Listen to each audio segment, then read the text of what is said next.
Fala, gente linda! A gente vai falar agora do reino fungi, que abrange todos os fungos, cogumelos, bolores, enfim. Nós já falamos até agora do reino monera, que abrange os domínios árquea e o domínio bactéria. E dentro do domínio eucária, nós já falamos do reino protista, mesmo ele estando em modificação, ele ainda é classificado como protista, falando das algas e protozoários. Estamos passando agora para o reino fungi, depois a gente vai seguir com o reino plantae e o reino animal, tá? Falando do reino fungi, vamos falar dos fungos, das características principais dos fungos. Primeiro, são eucariões, fazem parte do domínio eucário. Os fungos, eles podem ser uni ou pluricelulares, tá? Então, eles podem ser... O principal exemplo de fungo unicelular que vocês vão encontrar em questões é a levedura. Então, pode sim ser uni ou pluricelular, tá? Eles são heterótrofos por absorção. O que significa isso? Significa que quando eles estão se alastrando no substrato que eles estiverem, eles liberam enzimas digestivas depois de tudo digerido, perdão da palavra, depois de tudo digerido, eles conseguem absorver a nutrição necessária. Então, a digestão dele é extracorpórea, mas por quê? Porque ele libera enzimas digestivas e depois absorve os nutrientes que já foram digeridos por essas enzimas. Então, por isso que você pode encontrar heterótrofos por absorção. Ok? Outra característica que tem aparecido muito, os fungos também têm parede celular. Nós falamos várias vezes, eu falei aqui com vocês várias vezes sobre a classificação da parede celular, né? Quer dizer, a composição da parede celular que tem cada vez mais aparecido nas questões, tá? A parede celular dos fungos é de quitina, é a mesma substância do exoesqueleto dos artrópodes, sim, ok? Então, parede celular de quitina.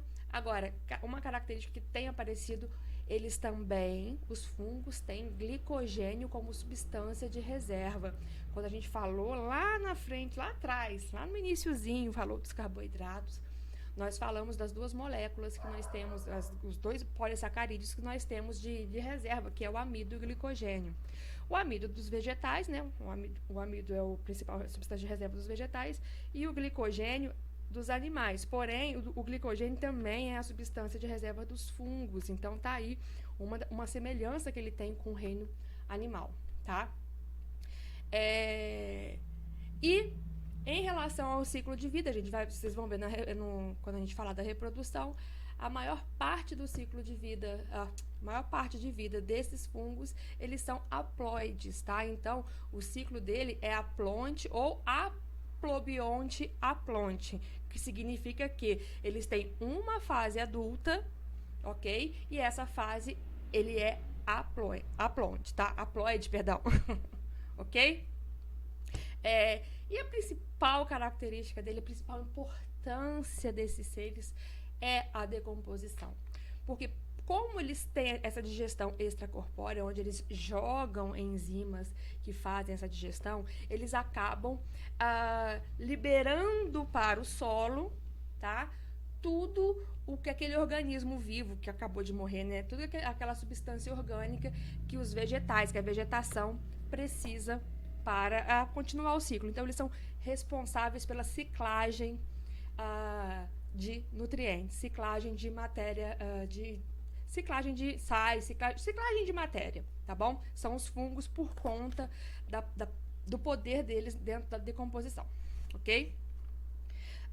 Seguindo, morfologia dos fungos. Bom, eles têm uma morfologia diferente. Eles têm as células revestidas com a parede celular de quitina, só que as células elas se organizam em hifas. Nota aqui que eu tenho dois tipos de hifas. Deixa eu pegar minha canetinha aqui.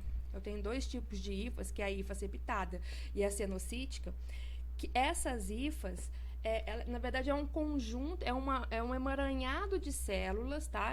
É uma fileira, vamos dizer assim, de uma maneira bem simplista de falar. É uma fileira de células revestida pela parede celular, tá? Que vão formar a minha hifa. A minha hifa não é a minha célula, é esse filamento aqui, tá? Revestido pela parede celular. A hifa septada nada mais é do que as células... elas são elas existem entre elas pequenas divisões entre essas células, ok? Essas células, elas têm, lógico, comunicação entre elas, porém, ela é septada porque você consegue visualizar esses septos, essas divisões, ok? Já a hifa cenocítica, ela não tem nenhum tipo dessa divisão. Então, o que acontece? É como se fosse um grande canudinho, de uma maneira muito, até boba de falar, como se fosse um monte de canudinho cheio de núcleos lá dentro, ok? Cheio de núcleozinhos lá dentro, ok? Que as células vão se unificando para formar a hifa, tá? Então, o que é importante de você lembrar é que os fungos, as células dos fungos se organizam de maneira diferenciada, se organizam sob forma de hifas, ok? E essas hifas são grandes filamentos, beleza? Só que essas hifas, quando elas se emaranham, elas ficam totalmente emaranhadas, formando até um organismo visível, vamos dizer assim, é o que a gente chama de micélio. O micélio é uma rede de hifas toda emaranhada, tá? É como se eu tivesse vários fiozinhos de lã, vamos botar a lã como se cada fio de lã fosse uma hifa, e esses fios de lã estão todos misturados, todos embolados, formando o micélio. Então, o micélio nada mais é do que um emaranhado de hifas. Então, o micélio é o organismo do fungo, é um organismo grande do fungo, é um conjunto de várias e várias células do fungo, ok? Tanto que quando a gente vê qualquer estrutura fúngica, na verdade, a maioria das vezes que a gente vê qualquer estrutura fúngica, cogumelo, a próprio bolor, a gente está vendo sempre o corpo de frutificação, que é o que a gente vai falar agora, tá? Porque as hifas e o micélio, né, eles costumam crescer no substrato, tá? De maneira que a gente não consegue ver. A parte do fungo que a gente vê, vou só mostrar assim, essa parte aqui, por exemplo, a gente está falando de um cogumelo. A parte do fungo que a gente vê é o que chama de corpo de frutificação, que nada mais é do que a parte reprodutiva do fungo. Por isso que quando eu sempre brinco falando nas aulas que se você vê aquele pão mofado, não é para você cortar o mofo e comer, porque aquela parte verde que a gente vê é somente esta parte aqui. A gente não vê o micélio. Significa que o micélio está tudo ali dentro daquele pão mofado já, só que a gente só vê o corpo de frutificação, que é a parte reprodutiva do fungo, tá? Então, não.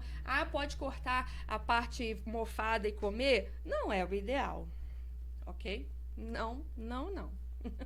Ok? Então, é só para vocês entenderem que pode aparecer para vocês micélio vegetativo e reprodutivo. Pode aparecer para vocês o micélio vegetativo e reprodutivo. Porém,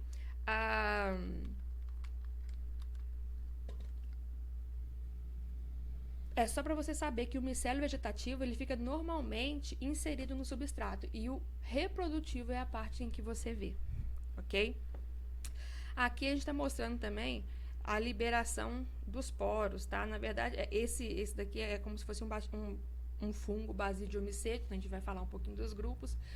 Está mostrando a liberação de esporos, é o que a gente vai falar sobre a reprodução, porque como o fungo tem o ciclo aplobionte-haploide, ele é na maioria da vida dele, enquanto o hifa, eles são haploides, gente, eles são N, tá?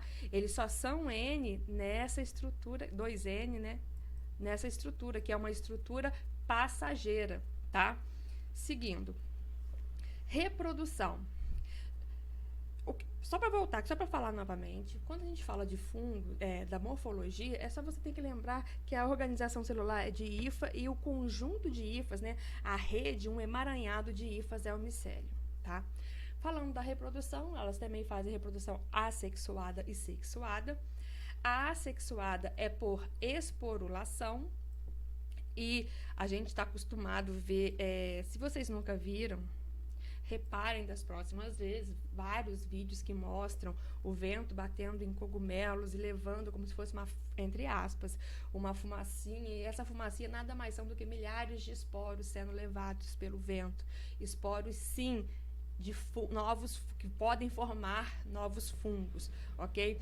Aqui eu até estou mostrando o pão mesmo, porque o grupo do pão é um grupo de zigomiceto, tá? Essa classificação não é muito pedida para vocês, mas é só para vocês entenderem que eles têm também algum tipo de classificação. E a formação desse esporo aqui, tá vendo? Eles formam pequenas bolinhas, pequenos balõezinhos. E esses balõezinhos são chamados de esporanjo. Esporanjo nada mais é local de fabricação de esporos. É o local próprio de fabricação de esporos. Então, toda vez que falar esporanjo, tanto agora nos fungos quanto no reino plantê, ou plantae também, esporanjo é o local de fabricação de esporos, tá? É só para você ver que os esporos aqui, eu não sei se vocês já perceberam, num pão há muito tempo mofado, se você abrir, você percebe também como se estivesse saindo um pozinho desse mofo, tá? É nojento falar, tá, gente? Mas é isso que acontece e é a estrutura reprodutiva, é a maneira como eles têm de se reproduzir, tá? Alguns fungos também podem fazer brotamento, que não é nada diferente do que a gente já viu, é simplesmente a reprodução assexuada é simplesmente por brotamento, é um ser que de repente surge um broto no seu corpo e esse broto se libera, formando outro indivíduo geneticamente idêntico, ok? Agora vamos falar da reprodução sexuada. A reprodução sexuada é basicamente desta maneira aqui que eu vou mostrar, tá? Porque os fungos têm o ciclo, repetindo, aplobionte, aplonte, aonde um organismo adulto, tá? O organismo adulto, ele é haploide. O que acontece é o seguinte: quando eu tenho micélio, eu terei duas hifas, lembrando que eu não tenho masculino e feminino, lembrando não, né, falando. Eu não tenho fungo feminino, fungo masculino. Eu tenho, vocês podem encontrar hifa positiva e negativa, somente para vocês entenderem que eu tenho duas hifas, tá? Que a reprodução sexuada dos fungos é feita por fusão de hifas. A fusão de hifas é fusão. Eu pego duas hifas, duas hifas, elas se ligam, juntam os seus citoplasmas, ok? Elas têm dois núcleos, cada núcleozinho com um N. Eu tenho a fusão desses dois núcleos, que a gente chama de cariogamia. Opa, agora eu tenho uma estrutura diploide, eu tenho uma estrutura 2N. Tá? E essa estrutura 2N, geralmente não, ela vai formar o corpo de frutificação, onde eu vou ter os meus esporanjos, que são os locais de produção de esporos. Então, olha onde que eu tenho, olha somente onde que eu tenho uma fase diploide, é no corpo de frutificação, ok? Neste corpo de frutificação, que muda de acordo com o grupo de fungos, eu tenho sucessivas novas meioses. Opa! Juntei os núcleos, fiquei diploide. Só que dentro do corpo de frutificação, eu tenho novas meioses para a formação dos meus esporos. Ok? Esses esporos são levados pelo vento, enfim, são levados e vão germinar em uma nova hifa, em novas hifas, tá? Eu tô fazendo só esse risquinho assim, só para vocês entenderem, tá? Vão germinar em novas hifas, formando um novo micélio, ok? Formando um novo micélio e entrando novamente nessa reprodução, tá? Aqui ainda tem a reprodução assexuada também, que dentro desse micélio simplesmente vai formar um esporanjo, tá? E eu tenho por mitose a germinação de um novo fungo. Essa na reprodução assexuada. Só que falando da reprodução sexuada, é basicamente dessa maneira aqui que eu mostrei, tá? eu tenho a fusão de hifas. E a fusão de hifas nada mais é do que as duas hifas se unindo, depois unindo seus núcleos, e é a única etapa da reprodução que o fungo é diploide, tá? Que depois ele faz novamente uma meiose para a produção de esporos e eu tenho aí a nova germinação, ok? Então a reprodução é bem básica mesmo, é só para vocês entenderem o ciclo de vida deles que é diferente. Foi por isso mesmo que eu preferi gravar um vídeo separado sobre esses ciclos de vida, né? Haplobionte e haplodiplobionte. Por isso mesmo que eu quis mostrar, ok? Então, o ciclo é basicamente isso. O que muda é a forma, tá? A forma dos esporos e a forma do corpo de frutificação. Essa classificação com todos os nomes dos fungos aparecem bem pouco. Só é interessante vocês entenderem que toda a classificação ela é feita de acordo com o tipo de reprodução e o tipo dos esporos. Na verdade, não é o tipo dos esporos, é como eles são, onde eles são fabricados, vamos dizer assim, onde eles são produzidos, tá? Por exemplo, a candidíase, que é uma doença que a gente conhece, a candidíase, ela é causada por um fungo que vive geralmente no canal vaginal da mulher. Só que ela vive em simbiose, que no momento de queda de imunidade que ele acaba conseguindo se desenvolver, ok? Mas a candidíase é um grupo do deuteromiceto que somente consegue fazer reprodução assexuada, tá? Olha só a diferença desse esporo aqui, a gente chama de zoósporo, porque ele é do grupo dos quitrídeos-micetos, tá? Vocês não tem que gravar esses nomes, mas é bom vocês entenderem que isso faz parte do reino fungi, tá? Ele tem esporos flagelados porque são fungos aquáticos. Lógico, se eles são fungos aquáticos, eu preciso de esporos o quê? Flagelados, que são chamados de zoósporos, tá? Os ascomicetos e os basidiomicetos são os que mais vocês vão ver os nomes em questões, tá? Os ascomicetos, eles têm aparecido muito em questões porque eles formam o maior grupo, tá? E quando eles formam essa estruturinha aqui que vocês estão vendo, dentro dessa estrutura aqui, eu tenho vários tipos de saquinhos mesmo, sabe? Vários saquinhos onde estão os meus esporos. Por isso o nome disso. E os esporos dos ascomicetos são chamados de ascósporo. Isso, quase que engoli aqui a palavra. Ascósporos. Só, ok? Os basidiomicetos têm os esporos chamados de basidiósporos, tá? É só mesmo para vocês entenderem que a gente está falando de um grupo de fungos, porque às vezes eles só vão dar esses nomes, basidiomicetos, zigomicetos. É só para você opa, eu tô falando de algum fungo, tá? Aqui eu tenho as orelhas de pau, cogumelos, que são os basidiomicetos, são aqueles que a gente mais vê, que a gente sempre classifica como, eu sei que aquilo ali é um fungo, tá? Porque tem aqueles cogumelos da maneira como a gente conhece, tá? Que tem aquela capinha, que agora a gente fica brincando, que é a casinha do papai Smurf. Do papai Smurf, a casinha dos Smurfs, ok? Que são mesmo, esse desenho básico que a gente tem de quê? Do cogumelo, ok? Então, eles estão no grupo dos basidiomicetos. E os zigomicetos, foi como eu falei, são aqueles que formam bolinhas, e essas bolinhas estouram e e liberam os esporos, tá? Em relação aos grupos, pouco se fala, não vão te cobrar nomes de grupos, tá? Mas é interessante vocês entenderem esses nomes para vocês saberem que eu estou falando de fungos, tá? E outra coisa que é interessante saber é que o prefixo mico significa fungo, prefixo mico. Micologia, micose, não vou lembrar de outra palavra agora. Os micetos, na verdade, aqui significam fungo mesmo, ok? Agora, quando se trata de fungo, aparece muito mais questões falando das utilizações dele no mundo atual. No mundo atual, não é no mundo, né?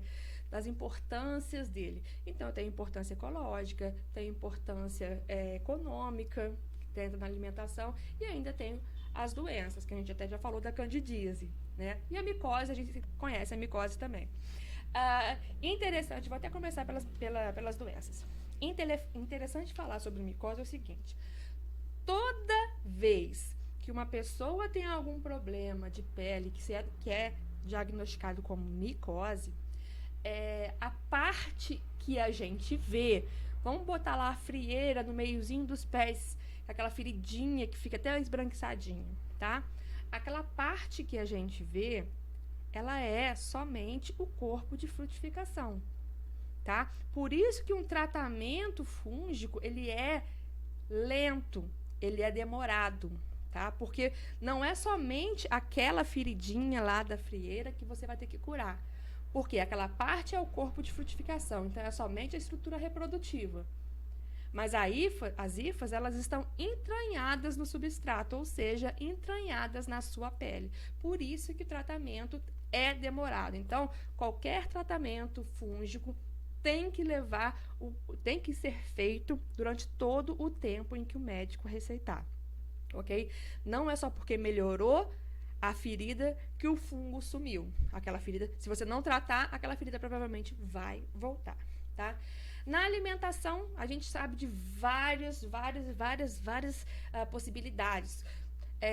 Cogumelos, nós comemos vários tipos de cogumelo, nós temos queijos que são diferenciados por conta da criação dos fungos, enfim.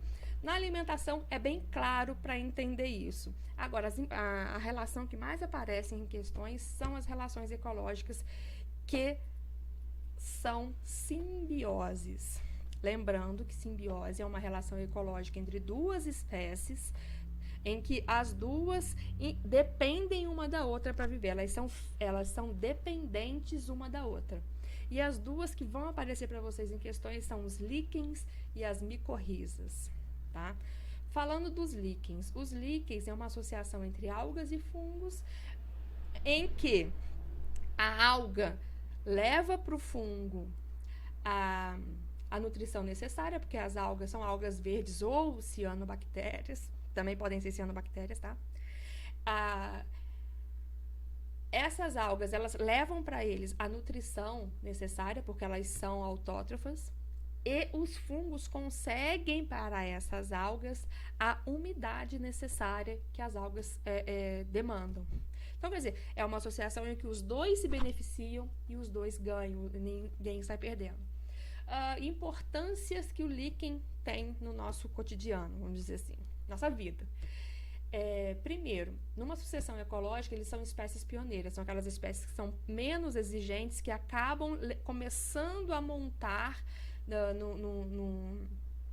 numa rocha nua, por exemplo, eles começam a montar uma camada de substância orgânica. Então, são espécies pioneiras dentro da sucessão ecológica. E outra importância é que eles são indicadores biológicos do ar. Se você for analisar a estrutura de um líquen, a composição daquele líquen, você consegue perceber as partículas suspensas do ar naquele local. Então, são indicadores biológicos. Muito importante vocês lembrarem disso. E a outra relação são as micorrizas. As micorrizas são associações simbióticas também, tá? Onde os dois dependem um do outro, que entre fungos e raízes de plantas, tá?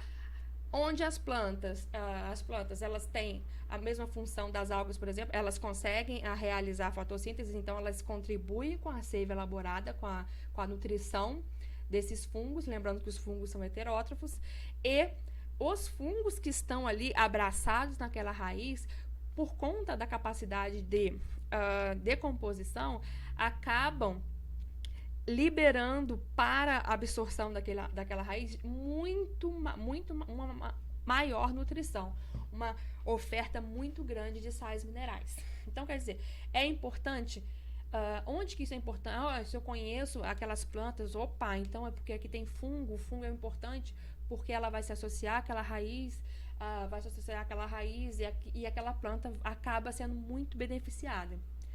Ok? Então, dentro dos fungos, você tem que ficar ligado nas características, lembrar que o glicogênio também é substância de reserva, parede celular de quitina. Essas associações são das questões que mais caem. Os grupos pedir nomes de grupos específicos, muito difícil dessas questões aparecerem. Porém, esses nomes eu acho muito mais interessante vocês lembrarem que eles são fungos, porque a questão vai estar falando alguma coisa sobre a morfologia, as características do reino fungi, ok? Beijo para vocês e até a próxima.